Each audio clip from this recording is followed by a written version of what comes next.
Welcome back. It's great to have you with us here on WKYT, and a lot of us are enjoying hearing this, that drinking a couple of cups of Joe could actually be good for you. UK Healthcare is out with a brand new study about coffee and heart health. We're joined now by Dr. Thomas Whayne with UK Healthcare and Penny Gabbard with the American Heart Association. Welcome. Glad to have you all in today. Nice to be here. Well, Dr. Whayne, tell us about this new research. Well, the main thing is I'm a big coffee fan, just like you all are, and there's a lot of questions that, you know, I can remember the years ago where somebody had a heart attack or had heart failure. You can't touch your coffee.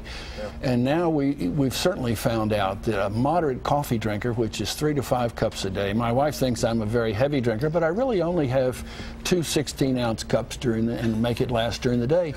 And it has a lot of beneficial effects. Unless you're stuck with a bad gene, like I found when I looked into this in Costa Rica, there's actually no increased risk of a myocardial infarction. Some suggestion that you may actually decrease heart failure, although you don't drink it for that, and even reduce the total mortality.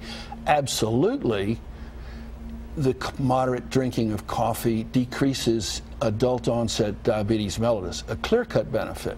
So the only time I'm going to, as a clinician and a cardiologist, to tell patients to cut back or stop their coffee is if it causes them really bothersome arrhythmias, which for your listeners and viewers are extra heartbeats that are bothersome, usually benign, but they may bother these people.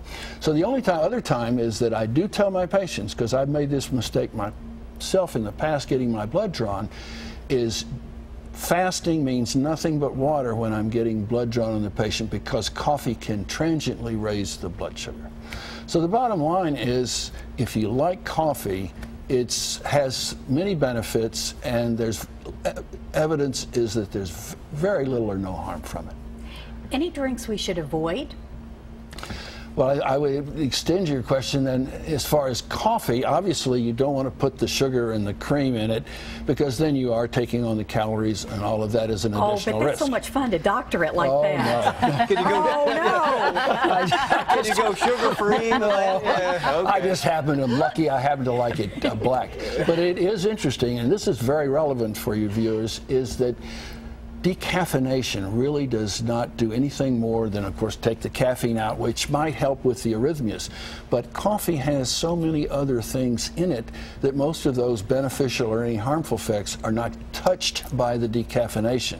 Paper filtration actually may make it a little less likely to raise lipids, whereas if you use boiled or unfiltered, that may make the lipids go up. But that's not really much of a concern. Penny, thank you for bringing in. I do agree. Yes. American Heart Association. You can always get more information. We need a cup of coffee.